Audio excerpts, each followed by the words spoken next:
호세아서를 이해하는 핵심 키워드는 사랑입니다. 그런데 그 사랑은 어떤 사랑일까요? 언약, 약속에 기초한 사랑입니다.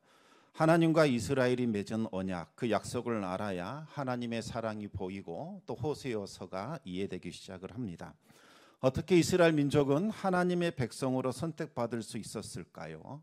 그들에게 어떤 특별함이 있었기에 택함을 받아 하나님의 그 특별한 사랑과 구원과 돌봄을 받을 수 있었던 걸까요? 그것을 이해하려면 이스라엘이 어떻게 탄생하였는가 그것을 알아야 합니다. 이스라엘의 기원은 아브라함으로부터 시작이 되지요. 하나님께서 아브라함과 맺었던 약속, 그 언약이 오늘날의 이스라엘을 만든 겁니다. 아브라함을 아는 것이 중요합니다. 그런데 먼저 노아 시대부터 잠깐 살펴보겠습니다. 노아가 살던 그 시대는 온 땅에 죄악이 가득했고 온 땅이 부패했고 온 땅에 포악함이 가득했습니다. 인간이 저지른 그 죄악으로 인하여 온 땅이 썩어 부패했다는 거지요. 사망의 악취가 계속해서 진동했습니다. 어느 곳 한 곳도 부패하지 않은 곳이 없었고 인간은 폭력과 살인으로 끊임없이 죄를 생산해내고 있었습니다. 하나님은 죄악이 가득한 그 땅을 바라보며 안타까움과 탄식을 하셨습니다. 보기에 좋으셨다, 기뻐하셨던 그 아름답고 복된 창조 세계가 이제는 탄식과 애통의 땅으로 변해버린 거지요. 하나님은 홍수를 통하여 사람을 심판하고 땅을 정결하게 하실 계획을 세우셨습니다. 그러나 사람을 사랑하셨기에 방주를 통하여 노아와 그의 가족을 구원하셨고 그들을 통하여 새로운 출발을 시작하게 됩니다.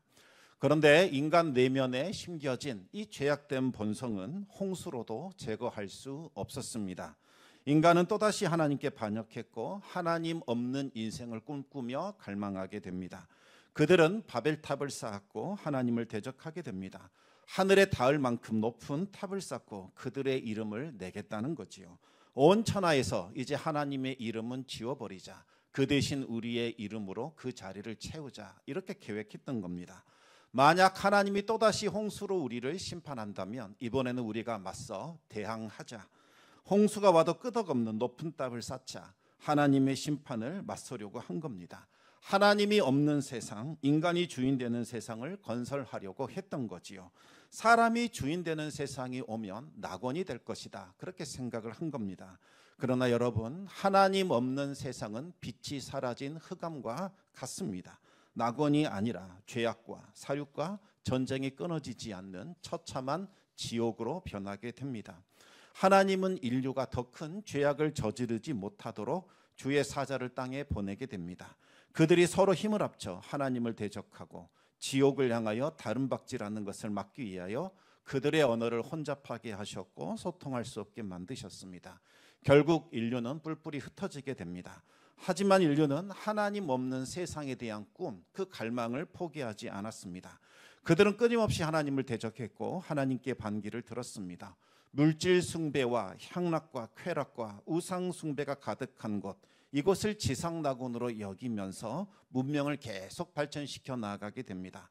그러나 여러분, 하나님 없는 발전은 전쟁과 약탈과 피비린내 나는 사륙으로 이어지게 되지요.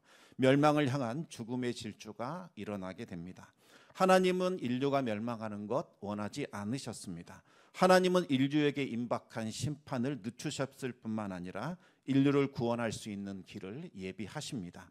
하나님께로 돌아올 수 있는 길을 준비하셨고 이제부터 누구든지 하나님을 믿고 따르는 자들을 구원하기로 작정하신 겁니다. 믿음이 무엇입니까? 하나님께로 돌아오는 것입니다. 그리고 구원은 하나님을 믿고 따르는 자들에게 주시는 하나님의 생명의 선물입니다. 하나님은 구원 계획을 이루기 위하여 한 사람 아브라함을 부르십니다. 아브라함은 하나님의 뜻에 순종하여 가나안 땅으로 오게 됩니다. 하나님은 아브라함에게 세 가지 약속을 하십니다. 첫 번째 약속은 너 아브라함을 통하여 큰 민족이 이루어질 것이다. 두 번째 약속은 너의 후손에게 이 땅, 이 가나안 땅을 선물로 줄 것이다. 세 번째 약속은 너희의 후손들을 통하여 온 세상이 하나님께 돌아와 구원받게 될 것이다. 이 세 가지 약속을 하셨습니다. 하나님의 그 첫 번째 약속은 애굽 땅에서 이루어지게 됩니다. 야곱의 가족 70명이 애굽으로 피난을 가서 고센 땅에 거주하게 됩니다. 그들이 430년 동안 애굽에서 머무는 동안 250만 명이라는 큰 민족이 이루어지게 되지요. 그들이 바로 이스라엘 민족입니다. 하나님은 아브라함에게 하셨던 두 번째 약속, 그들을 가나안 땅으로 인도하기 위하여 애굽에서 이끌어내셨고, 하나님께서 모세에게 나타나셨던 시내산으로 그들을 부르셨습니다. 그리고 시내산에서 하나님은 이스라엘 민족과 언약을 체결하게 됩니다. 새로운 언약, 새로운 약속을 체결한 것이 아니라 아브라함을 통하여 이미 주셨던 그 언약을 당사자인 이스라엘과 다시 갱신하는 그와 같은 언약입니다. 어떤 내용을 가지고 있는 약속일까요? 우리 출애굽기 19장 5절과 6절 말씀을 같이 읽어보겠습니다. 세계가 다 내게 속하였나니 너희가 내 말을 잘 듣고 내 언약을 지키면 너희는 모든 민족 중에서 내 소유가 되겠고 너희가 내게 대하여 제사장 나라가 되며 거룩한 백성이 되리라. 너는 이 말을 이스라엘 자손에게 전할지니라. 아멘. 이스라엘은 하나님과 맺은 언약에 따라 하나님의 소유, 하나님의 거룩한 백성, 제사장 나라가 됩니다. 이제 앞으로 이스라엘이 해야 할 일은 무엇일까요? 하나님이 주시는 땅, 그 약속의 땅 가나안에 들어가 하나님의 백성으로 살아가는 겁니다. 하나님의 약속의 말씀을 지키고 하나님께 제사 드리며 하나님을 섬기는 겁니다. 그러면 하나님은 하늘의 신령한 복과 땅의 깊은 복과 땅의 깊은 복과 태의 복과 또 젖먹이는 복을 허락하실 겁니다. 그들은 약속의 땅에서 풍성하고 충만한 삶을 누리게 될 겁니다. 그런데 이것으로 끝이 아닙니다. 그들에게 주어진 복이 흘러 넘쳐 사방으로 흘러 들어가게 될 것이요, 이방 나라들이 이스라엘을 통하여 하나님이 어떤 분인지를 알게 됩니다. 이스라엘의 하나님이야말로 진정한 하나님이시구나, 그의 하나님을 믿어야 우리가 구원받는구나 깨닫게 된다는 거지요. 그래서 그들도 이제 하나님께 돌아와 구원을 받게 됩니다. 이것이 바로 하나님께서 세우신 구원 계획이요, 이스라엘 백성들이 받은 제사장 나라의 사명입니다. 그러나 이스라엘은 가나안 땅에 들어서자마자 하나님과 맺었던 언약을 깨트렸습니다. 지금은 너무나 패역한 시대라 쉽게 언약을 하고 쉽게 그 언약을 깨트립니다. 그리고 언약을 깨트려도 그냥 손해배상 정도만 갚으면 되는 것으로 이해합니다. 그러나 고대 시대의 언약은 생명을 내어 걸고 당사자가 체결하는 겁니다. 특히 신과 맺은 언약은 생명을 내어 걸고 언약을 체결했습니다. 만약 누군가 당사자가 그 언약을 깨트리면 그는 생명으로 갚아야 합니다. 이스라엘은 하나님의 언약을 깨었기 때문에 심판을 받아 멸망받아야 할 처지였습니다. 그러나 하나님은 이스라엘과 맺은 언약을 깨는 것을 원하지 않으셨습니다. 그 언약은 아브라함과 맺었던 언약이요, 시내산에서 그들의 조상과 맺었던 언약이기 때문입니다. 이 언약을 끝까지 이어가기를 원하셨던 거지요. 하나님은 선지자들을 보냅니다. 그들을 돌이키려고 애를 쓰셨습니다. 다시 돌아오라. 그러면 지난날의 모든 죄악과 모든 잘못을 다 없는 것으로 용서하겠다. 그리고 내가 너희와 맺은 그 언약을 신실하게 지켜주겠다. 그렇게 말씀하셨습니다. 그러나 그들은 하나님을 멸시하고 조롱하기 시작합니다. 우리가 죄를 저질러도, 우리가 하나님의 약속을 어겨도 아무런 벌을 받지 않는구나, 하나님은 무기력한 분이구나, 죄 짓고 살아도 되는구나, 이렇게 생각을 한 겁니다. 오히려 선지자들을 때리고 죽이고 핍박했습니다. 하나님은 그때마다 다른 나라들을 징계의 회초리로 삼으셔서 이스라엘을 괴롭게 하셨습니다. 그러면 그제야 그들이 하나님을 찾았고 하나님은 또 그들을 구원하셨습니다. 그러다가 또 살만해지면 하나님을 버리고 우상 숭배에 빠지게 됩니다. 이와 같은 일들이 계속해서 일어났고 또 반복되었습니다. 여러분, 이것이 이스라엘의 역사입니다. 그런데 시간이 흐르면 흐를수록 그들은 하나님께로부터 점점 더 멀어지게 됩니다. 이제는 돌아오려는 것조차 시도하지도 않게 됩니다. 멸망하기로 작정한 사람들처럼 그들은 행동합니다. 특히 이 북이스라엘이 아주 심각했습니다. 북이스라엘은 단과 베델에 금송아지 제단을 세운 이후로 끊임없이 하나님을 대적했고 하나님께 반역을 했습니다. 호세아 선지자가 활동했던 이 시대는 그들의 반역과 패역함이 절정 극에 달해 버렸습니다. 이제 멸망을 눈앞에 두고 있었습니다. 노아 시대와 같이 더 이상 손쓸 수 없는 그와 같은 지경에 이르게 되었다는 거지요. 하나님은 마지막으로 한 번 더 기회를 주셨습니다. 그들에게 전무후무한 부흥을 허락하신 겁니다. 하나님께서 그들에게 부흥을 주셨으니 이제라도 하나님께 돌아오지 않을까 그렇게 생각하신 거지요. 그러나 그들은 더욱더 악해졌고 극심한 죄악에 빠집니다. 그들이 말합니다. 하나님이 우리에게 복과 은혜 주신 것 아니다. 이방 나라의 우상들이 우리를 너무나 좋아해서 그 모든 것을 우리에게 선물로 준 것이다. 그들은 악하고 패역한 길로 걸어갔습니다. 하나님은 호세아 선지자를 세워서 하나님의 그 상하고 아픈 마음을 그들에게 알려주셨고 마지막 최후 통첩을 하게 됩니다. 너희들의 모습은 음란한 창녀와 같은 저 고멜과 다를 바가 없다. 그러나 너희들이 이제라도 회개하고 나에게로 돌아온다면 나는 너희를 용서하겠다. 그러나 이마저도 거절한다면 너희를 찢어버릴 것이다. 호세아는 하나님의 명령을 따라 음란한 여인 고멜을 아내로 맞이했고 그에게서 3명의 자녀를 낳게 됩니다. 그리고 자녀들의 이름을 차례대로 이스르엘, 로르하마, 로암미라고 짓게 됩니다. 그 뜻은 하나님이 너희들을 흩어버릴 것이요 이제는 긍휼과 자비를 거둘 것이요 더 이상 하나님의 자녀로 여기지 않을 것이다 라는 심판의 메시지였습니다. 그러나 그들은 끝내 호세아 선지자의 말을 듣지도 않았고 회개하지도 않았습니다. 이제는 하나님의 심판만 남아 있을 뿐입니다. 하나님은 그들에게 베푸셨던 모든 풍요로운 복을 다시 빼앗아 가실 것이요 그들은 수치와 멸시와 부끄러움을 당하게 될 겁니다. 그래도 그들이 회개하지 않는다면 아수르 제국에게 멸망당하여 역사 속으로 완전히 사라지게 될 겁니다. 그러나 하나님의 그 불붙는 사랑은 그들이 멸망하여 사라지도록 방치하지 않는다는 거지요.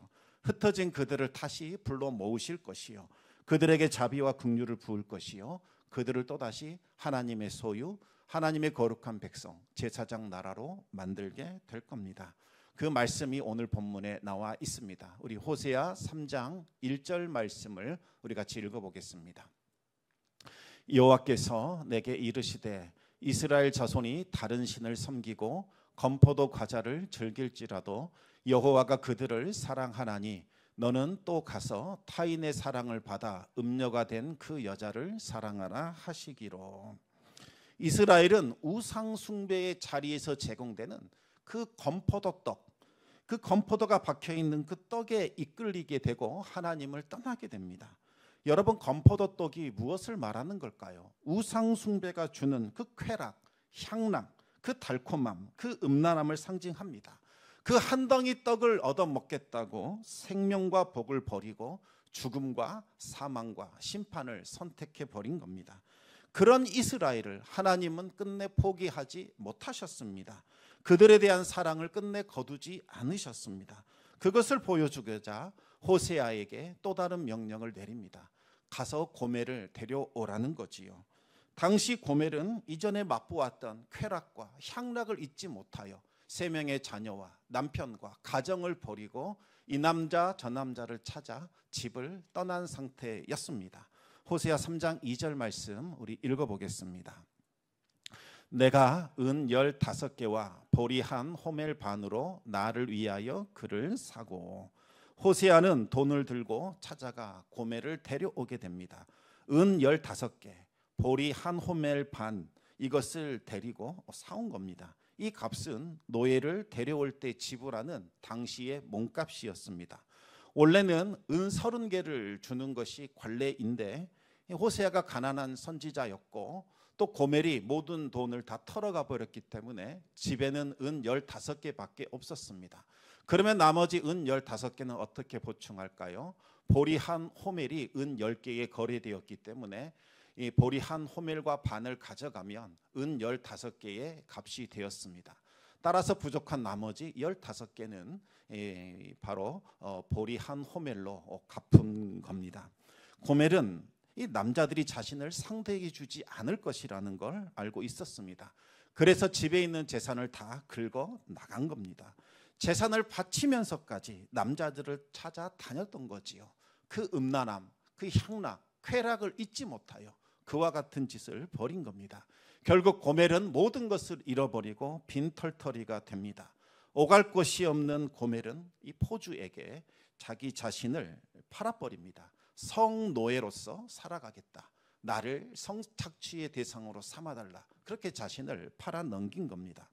그런 고멜을 호세아가 노예의 몸값 은 30개를 주고서 다시 데려온 겁니다. 그런데 은 5개와 보리 한 호멜 반을 주고 고멜을 데려온 이 사건은 장차 은 30개의 예수님을 대제사장에게 팔아버린 이 가룟 유다의 사건을 미리 보여주는 겁니다. 고멜을 구원하기 위하여 호세아가 대가를 지불했던 것처럼 장차 하나님께서 음란한 백성 그들을 다시 구원하기 위하여 독생자 예수 그리스도를 대가로 지불하실 것을 미리 보여주는 구절입니다. 예수님은 사탄과 사망의 노예로 전락해버린 하나님의 백성들을 구원하기 위하여 은 33개를 팔려 십자가에 돌아가셨습니다. 우리를 향한 하나님의 사랑은 값싼 동정심에서 나온 것이 아니라는 거지요. 독생자를 내어주신 그 고귀한 희생과 헌신이 수반되는 아주 무겁고 아픈 사랑이라는 겁니다. 호세아가 몸값을 지불하고 이제 고멜을 다시 데려왔으니 이제부터 고멜은 호세아의 노예로 살아가게 되는 걸까요? 전혀 그렇지 않습니다. 호세아는 그 음력 고멜을 거룩하고 존귀한 아내로 다시 맞이하게 됩니다. 그의 모든 과거를 다 지워버렸고 또다시 그녀를 거룩한 신부처럼 마치 새로운 결혼을 한 것처럼 그녀를 맞이하게 됩니다. 우리 호세아 3장 3절 말씀 계속해서 읽어보겠습니다. 그에게 이르기를 너는 많은 날 동안 나와 함께 지내고 음행하지 말며 다른 남자를 따르지 말라. 나도 내게 그러히 하리라 하였노라. 호세아는 고멜에게 아내로서의 책임과 의무를 성실히 다해달라 이렇게 부탁하게 됩니다. 마치 처음 결혼할 때에 우리가 서로에게 헌신을 다합시다. 우리가 서로에게 의무를 다합시다. 이렇게 말한 것처럼 그와 같은 사랑의 고백을 다시 시작하는 겁니다. 내가 남편으로서 당신에게 도리를 다할 테니 당신도 나에게 그와 같은 도리를 다해 주십시오. 이렇게 언약을 맺은 겁니다.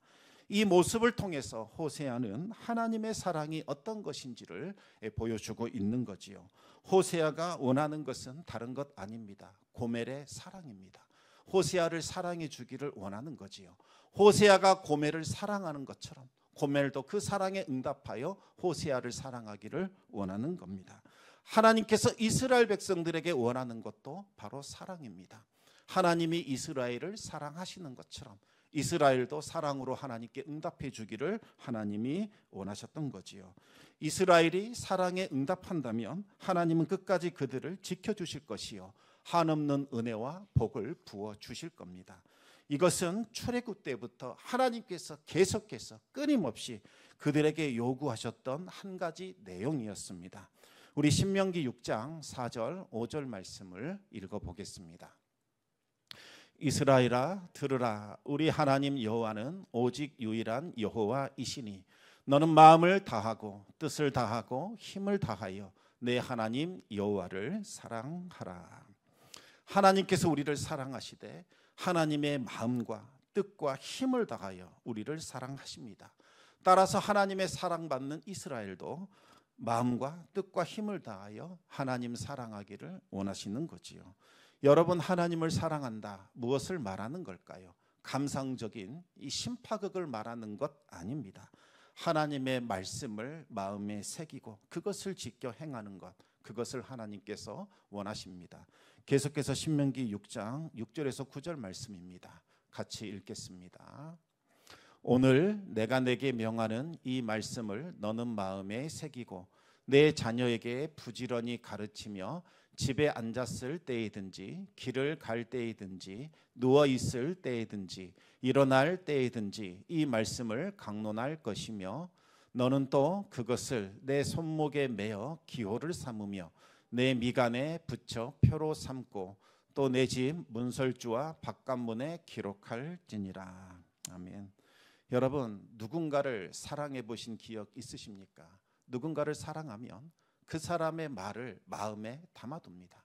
그 말을 듣고 싶고 그 음성이 또 듣고 싶어서 계속해서 그 마음을 간직해 두게 되지요. 한국에 일하러 온 외국인 노동자들, 그들의 가족이 아빠를 찾는 프로그램인데 아빠 찾아 산말리라는 프로그램이 있습니다. 남편과 아빠를 그리워하는 가족들을 보면 정말로 눈물이 날 정도로 그렇게 가엾고 또 슬픕니다. 아빠가 보내준 그 편지들을 가족들이 밤낮으로 읽습니다. 그리고 아빠의 얼굴이 보고 싶어서 그 사진을 날마다 보며 아빠를 그리워하지요. 아빠도 마찬가지입니다. 틈이 날 때마다 사진을 들여다보면서 편지를 읽으면서 그 마음을 달랩니다. 아빠가 보고 싶어서 편지를 읽기도 하고 사진을 보는 것이기도 하지만 동시에 사랑하는 아빠의 모습을 잊어버리지 않기 위하여 끊임없이 편지를 읽고 사진을 들여다보는 겁니다. 아무리 사랑한다 할지라도 매일 그 모습을 떠올리지 않는다면 쉽게 잊혀지게 됩니다. 나도 모르는 사이에 그 사람의 얼굴이 희미해지게 되고 더 이상 내 마음속에서 그 사람이 떠오르지 않게 되는 겁니다. 한 여성이 14살 나이에 집안에 입을 덜겠다고 북한을 탈출해서 중국으로 넘어간 사건이 있었습니다. 그녀는 엄마의 얼굴을 잊어버리지 않기 위하여 마지막 날 밤 엄마의 팔베개를 베고 엄마의 얼굴을 쳐다보고 엄마의 냄새를 계속해서 맡았습니다. 엄마는 뭔가 이상함을 직감했지만 모르는 척 그냥 넘어갔습니다. 영원히 엄마의 얼굴과 엄마의 향취를 기억할 수 있을 것이라 그 소녀는 생각을 합니다. 그런데 중국에 살면서 10년의 세월이 흐르자 엄마의 얼굴도 엄마의 냄새도 흐릿해지기 시작을 합니다. 아무리 그 얼굴을 떠올려 보려고 해도 떠올릴 수가 없었고 아무리 기억하려고 해도 엄마의 냄새, 그 향취가 더 이상 기억나지 않는 거지요. 만약 사진 한 장만 갖고 있었다 할지라도 이런 일은 없었을 겁니다. 훗날 엄마를 만나서 그 얼굴을 보고 향취를 맡은 후에야 비로소 다시 잊어버린 기억을 떠올릴 수 있었다, 그렇게 말하는 것을 들었습니다. 여러분, 하나님을 사랑한다면 하나님의 말씀을 마음에 새기셔야 합니다. 과거에 한 번 마음에 새겼다, 그것으로 충분하지 않습니다. 날마다 반복해서 끊임없이 우리는 말씀을 들어야 합니다. 그래야 그 말씀이 우리 심령에 기록되어야, 마음에 새겨져야 비로소 하나님의 얼굴이 떠오르게 되고 하나님에 대한 기억을 우리가 소유할 수 있습니다. 지금도 유대인들은 하나님을 사랑하라, 이 말씀을 지키기 위하여 하나님의 말씀이 기록된 양피지를 가죽 박스에 담아서 손과 이마에 차고 다닙니다. 그래서 시간 날 때마다, 그것들이 보일 때마다 하나님의 말씀을 기억하며 하나님을 묵상하며 하나님을 생각합니다. 이와 같이 손목과 머리에, 이마에 차고 있는 그 가죽의 박스를 테필린이라고 부릅니다. 또 그들은 하나님의 말씀이 기록된 그 양피지를 나무 상자에 넣어서 집의 문설주에 붙입니다. 이것을 메주자라고 부릅니다. 이스라엘에 여행하신 분들은 호텔마다 이 나무 박스 하나가 문설주 위에 붙어 있는 것을 보고 저게 과연 무엇일까 궁금해 하는데 그것이 바로 메주자입니다. 메주자는 가정집뿐만 아니라 호텔이나 모든 건물에도 다 붙어 있습니다. 그래서 그들은 집이나 건물에 들어올 때, 나갈 때 메주자의 손을 얹고 이 손 위에 입을 맞추며 하나님을 기억합니다. 그렇게 해서 하나님의 말씀을 기억하려고 하지요. 또 그들은 겉옷에다가 이 실을 꼬아 매듭을 만든 옷수를 달고 다닙니다. 이것을 치치트라고 부르는데 이 치치트는 율법을 상징합니다. 그들은 옷에 달린 이 옷술이 흔들거릴 때마다 하나님의 말씀을 떠올리게 됩니다. 이렇게 함으로써 그들은 하나님의 계명을 마음에 새기고 기억하라는 그 말씀을 실천하고 있다는 거지요. 하나님은 고멜이 다시 호세아에게 돌아온 것처럼 이스라엘이 하나님께로 돌아오기를 원하셨습니다. 단순히 이 육신 덩어리, 이 몸만 돌아오는 것이 아니라 그들의 마음과 그들의 생각과 그들의 뜻과 그들의 영혼까지 하나님께 돌아오기를 원하셨습니다. 하나님께서 그렇게도 그리워하고 그들을 사랑하시니 그들도 동일하게 하나님을 사랑하기를 하나님이 원하셨던 겁니다. 하나님께로 우리의 마음과 생각과 뜻과 삶 전체가 돌아서는 것, 그렇게 하나님께로 돌아오는 것, 이것을 우리는 회개라고 부르는 거지요. 여러분, 회개라는 것은 단순히 지난날의 잘못을 생각하고 잘못했구나, 뉘우치거나 슬퍼하는 감정, 그것으로 끝나는 것이 아닙니다. 반드시 악한 길에서 돌아서는 방향의 전환이 수반되어야 합니다. 방향이 하나님께로 돌아오지 않는 회개는 진정한 회개가 아닙니다. 삶의 변화가 일어나야 진정한 회개라고 할 수 있는 거지요. 그러면 이스라엘이 당장 하나님께로 돌아오게 되는 걸까요? 그렇지 않습니다. 그들이 하나님께로 돌아오려면 먼저 죄를 깨닫고 뉘우치는 참회의 시간이 필요합니다. 호세아 3장 4절 말씀을 읽어보겠습니다. 이스라엘 자손들이 많은 날 동안 왕도 없고 지도자도 없고 제사도 없고 주상도 없고 에봇도 없고 드라빔도 없이 지내다가, 이스라엘은 이제 장차 왕도 없고 지도자도 없고 제사도 없고 주상도 없고 에봇도 없고 드라빔도 없이 지내야 하는 암울한 시기를 맞이하게 될 겁니다.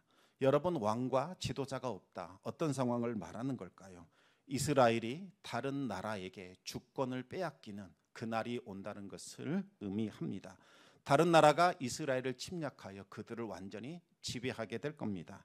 이제 주권을 빼앗기고 그들은 그 나라의 식민지로 전락하게 됩니다. 이스라엘은 이제 이방 나라의 왕과 이방 나라의 지도자들의 통치를 받는 신세가 됩니다. 제사가 없다는 것은 하나님께 드릴 희생 제사를 드릴 이제 성소가 사라지게 된다는 뜻을 말하는 거지요. 주상이 없다는 것은 우상을 섬기던 이 산당도 완전히 사라지게 된다는 것을 뜻합니다. 이스라엘은 그동안 하나님과 이방 우상들을 함께 섞어서 겸하여 혼합 종교를 드리고 있었습니다. 그러나 이제 하나님도 섬길 수 없게 되고 그들이 좋아하던 이방 우상들도 섬길 수 없는 상황이 이르게 될 겁니다. 그들은 영적인 공허함과 허무함 가운데 지내게 됩니다. 에봇은 제사장이 입는 겉옷을 말하는 겁니다. 이 에봇은 하나님의 뜻을 물을 수 있는 움밈과 두림이라는 두 개의 돌들이 들어 있습니다. 그런데 이것을 통해서 제사장이 하나님의 뜻을 분별했지요. 훗날 이것이 변질되어서 하나님의 뜻을 묻는 데 사용하지 않고 내 인생의 미래를 점치는 데 악용되기 시작을 합니다. 그리고 드라빔이라는 것은 원래 이방 우상들이 사용하던 건데 그것을 가지고 미래를 점칠 때 사용을 했던 겁니다. 이제 하나님은 이것조차 다 사라져 없어지게 만들 것이다, 그렇게 말씀하고 있는 거지요. 하나님은 이스라엘 백성들에게 자숙할 수 있는 회개의 기회를 주실 겁니다. 하나님께 물어도 그날에는 하나님이 침묵하실 것이요, 이방 우상들을 찾으려고 해도 찾지 못하게 될 겁니다. 이스라엘은 정치적으로도 종교적으로도 암흑기를 맞이하게 됩니다. 그러나 이 기간은 심판의 기간이 아닙니다. 참회하는 기간입니다. 인내와 시련을 통하여 그들이 연단받는 복된 기간이요, 그들의 모든 죄와 부정함을 씻어내는 정화의 기간이 될 겁니다. 그 기간이 다 끝나면 하나님은 그들을 다시 회복시켜 주실 겁니다. 호세아 5장 5절 말씀입니다. 우리 마지막으로 같이 읽어보겠습니다. 그 후에 이스라엘 자손이 돌아와서 그들의 하나님 여호와와 그들의 왕 다윗을 찾고 마지막 날에는 여호와를 경외함으로 여호와와 그의 은총으로 나아가리라. 아멘. 이 기간은 1차적으로 바벨론 포로기에 해당하는 70년이 됩니다. 바벨론 포로로 끌려간 지 70년이 되면 하나님께서 페르시아의 왕 고레스를 통하여 바벨론 제국을 멸망시키고 포로되었던 자들을 다시 예루살렘으로 돌아가게 할 겁니다. 그들은 예루살렘으로 돌아와 하나님의 성전을 짓고 하나님께 예배하게 될 겁니다. 그러나 이 본문의 뜻은 궁극적으로 임할 메시아가 오시는 때를 말하는 겁니다. 그들이 왕 다윗을 찾는다는 것은 다윗의 자손으로 오시는 메시아를 찾게 된다는 겁니다. 이스라엘이 회개하고 하나님께 돌이킨 후에 그들은 참된 왕이신 메시아를 찾게 된다는 거지요. 마지막 때가 여러분 임박하면 어떤 일이 벌어질까요? 지금도 계속해서 마지막 때다, 마지막 때다라고 하는데 아직 종말의 끝은 오지 않았습니다. 종말의 끝이 되면 일어나는 현상이 있습니다. 그것은 이스라엘 지역에 바로 유대인들 가운데 전무후무한 부흥의 역사가 일어납니다. 그들이 예수 그리스도를 영접하게 되고 그들이 회개하게 되고 예수 그리스도를 나의 주, 나의 하나님으로 영접하여 하나님께 돌아오는 대규모의 부흥이 일어나게 됩니다. 그리고 나서 마지막 은혜의 문이 닫히게 되고 이 땅에 심판이 임하게 되는 거지요. 그래서 사도 바울이 이방인들에게 복음을 전하는 이유는 내 동족 유대인들이 시기하여 그들이 하나님께로 돌아오게 하려고 한다. 그렇게 성경은 말하고 있는 겁니다. 마지막 때가 임박하면 이스라엘도 복음을 받아들이고 회개할 것이요 마음과 뜻과 힘을 다하여 하나님을 섬기게 될 겁니다. 그리고 최후의 심판날이 되면 마지막으로 온전한 회복이 일어나게 됩니다. 그날은 예수님께서 이 땅에 다시 오시는 재림의 날입니다. 그날이 되면 모든 불의와 죄악은 제거될 것이요 하나님의 나라가 완성될 것입니다. 성도들은 이제 거룩한 신부가 되어 신랑이신 예수님과 함께 혼인잔치에 들어가게 되지요. 그리고 영원토록 하나님을 경외하며 하나님께서 부어주시는 은총을 받아 누리게 될 겁니다. 여러분, 우리들도 고멜과 같이 패역하고 비천한 자들이었습니다. 하나님의 은혜를 잊어버리고 하나님을 대적하며 우리 자신을 위한 인생을 살았습니다. 내 인생에서 하나님의 이름은 지워버리자. 나의 이름을 드러내고 나를 위한 인생을 살자. 이렇게 살아왔다는 거지요. 우리의 힘으로는 구원받을 수 없었고 우리의 능력으로는 구원에 이를 수 없는 절대적인 무기력과 절대적인 패역함 속에 지내왔었습니다. 그러나 하나님이 일방적으로 우리를 선택해 주셨고 십자가 은혜로 우리의 모든 죄를 씻어주셨고 하나님의 자녀가 되게 하신 겁니다. 그리고 구원받은 우리들을 향하여 너희는 어린 양 예수의 신부다. 그리고 마지막 날에 있을 어린 양의 혼인잔치에 들어갈 것이다. 그와 같은 은혜를 베풀어 주셨다는 거지요. 지금 우리들은 어린 양의 거룩한 신부가 되어 다시 오실 신랑을 맞이하며 기다리는 자로 살아가고 있습니다. 여러분, 이 땅에서 우리가 해야 할 일이 무엇이겠습니까? 그것은 바로 주님을 사랑하는 것, 주님과 동행하는 겁니다. 새 속에 물들어 음행에 빠지지 않고 이방 우상을 따르지 않는 겁니다. 그렇게 하려면 날마다 말씀을 듣고 또 듣고 그 말씀을 우리 심령에 새겨야 합니다. 그리고 하나님이 베풀어 주신 크신 사랑과 은혜를 기억해야 합니다. 그래야 우리가 새 속에 물들지 않고 거룩한 신부로 살아갈 수 있습니다. 이와 같은 은혜가 날마다 여러분과 함께 하시기를 우리 주님의 이름으로 축복합니다. 이 시간 우리 같이 찬송 부르면서 말씀 기억하고 또 우리의 마음을 하나님께로 돌이키고 또 드리는 결단하는 시간 갖도록 하겠습니다. 거룩하신 하나님 주께 감사드리세라는 찬송 같이 부르시겠습니다.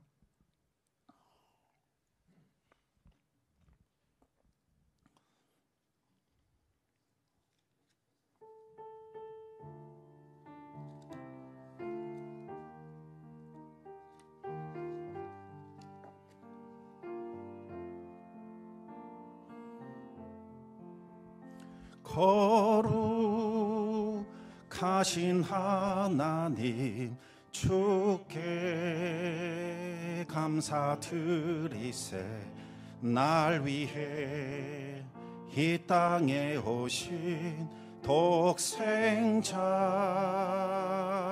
예수, 나의 맘과 뜻 다해 주를 사랑합니다. 날 위해 이 땅에 오신 독생자 예수, 내가 약할 때 강함 주고 가난할 때 우리를 부욕해 하신 나의 주 감사. 내가 약할 때 강함 주고 가난할 때 우리를 부욕해 하신 나의 주 감사. 감사. 거룩하신 하나님, 거룩하신 하나님 주께 감사드리세. 날 위해 이 땅에 오신 독생자 예수, 나의 맘과 뜻 다해 주를 사랑합니다. 날 위해 이 땅에 오신 독생자 예수, 내가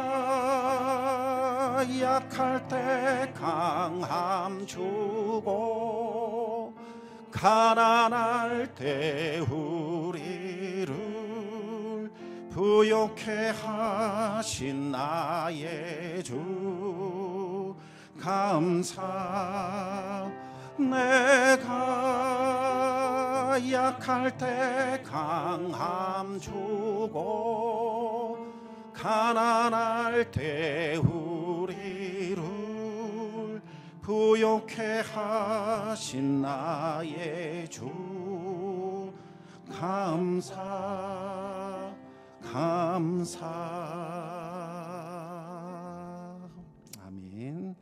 또 다른 찬송곡 하나 더 부르겠습니다. 두 손 들고 주님 찬양합니다. 다시 오실 왕 여호와, 오직 주님만이 나를 다스립니다. 이 고백 드리면서 찬송하시겠습니다.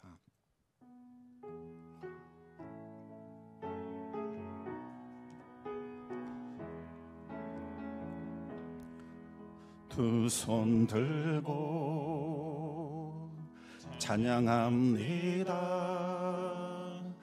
다시 오실 왕 여호와께, 오직 주만이 나를 다스리네. 두 손 들고 두 손 들고 찬양합니다. 다시 오실 왕 여호와께, 오직 주만이 나를 다스리네.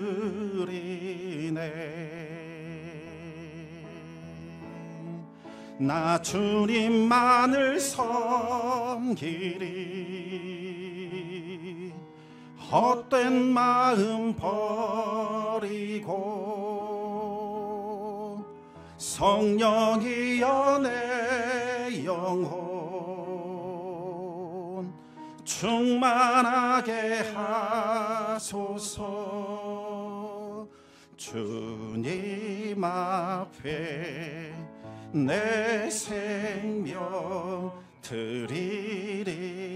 나 주님만을 섬기리, 헛된 마음 버리고 성령이여 내 영혼 충만하게 하소서. 주님 앞에 내 생명 드리리라. 나 주님만을 섬기리, 나 주님만을 섬기리, 헛된 마음 버리고 성령이여 내 영혼 충만하게 하소서. 주님 앞에 내 생명 드리리라. 처음부터 다시 하겠습니다. 두 손 들고 찬양합니다. 다시 오실 왕 여호와께, 오직 주만이 나를 다스리네. 나 주님만을 섬기리, 헛된 마음 버리고 성령이여 내 영혼 충만하게 하소서. 주님 앞에 내 생명 드리리라. 마지막으로 주님만을 섬기리. 나 주님만을 섬기리. 헛된 마음 버리고 성령이여 내 영혼 충만하게 하소서. 주님 앞에 내 생명 드리리라. 아멘. 이 시간 말씀 기억하면서 우리가 드렸던 찬양의 고백을 기억하면서 이 시간 기도하시겠습니다. 하나님은 우리를 대충 사랑하시는 분이 아닙니다. 하나님은 마음과 뜻과 생명을 다하여 우리를 사랑하는 분이십니다. 지금도 우리를 향하여 안타까운 마음, 상한 마음, 눈물 흐르는 그 마음으로 우리의 이름을 부르시고 우리를 사랑한다 말씀하십니다. 제발 내 사랑에 응답하라. 하나님 그렇게 말씀하십니다. 이제 우리도 하나님의 사랑에 응답할 때입니다. 하나님의 그 크신 사랑과 은혜를 우리가 맛보고 누리고 있는데 어찌 그 사랑을 외면하며 음란한 고멜과 같이 이방 우상을 따라 세속의 향락과 쾌락과 번영을 따라 우리가 나간 수 있단 말입니까? 오직 하나님께로부터만 영원한 영광과 상급과 충만한 은혜와 복과 생명이 주어지는 줄 압니다. 우리의 삶이 공허하고 혼돈하고 우리의 삶이 정말 허무하게 느껴지는 이유는 우리가 하나님을 중심에 모시지 않기 때문입니다. 하나님을 우리에 모시는 순간 그분만을 나의 왕, 나의 하나님으로 고백하며 인정하며 내 생명까지도 그분께 바치는 순간 우리는 하늘로부터 내려오는 충만한 은혜를 경험하게 되고 성령의 충만함을 맛보게 될 겁니다. 하나님 이 시간 우리가 주님께 나아갑니다. 주님을 맞아드립니다. 주님 이 시간 우리 안에 들어오셔서 우리를 통치하여 주시고 우리를 다스려 주시고 생수에서 그 배에서 생수의 강이 흘러나오리라 약속하신 그 언약이 성취되게 하여 주시며 우리가 하나님 앞에서 기뻐하며 우리가 살아도 주를 위하여 살고 죽어도 주를 위하여 죽겠노라 다짐하는 그 아름다운 결단과 헌신과 회복이 일어나게 해달라고 이 시간 합심하여 기도하시겠습니다. 거룩하신 아버지 하나님, 이 시간 우리가 주님의 말씀을 붙들고 주님 앞에 나아갑니다. 아버지 하나님, 우리가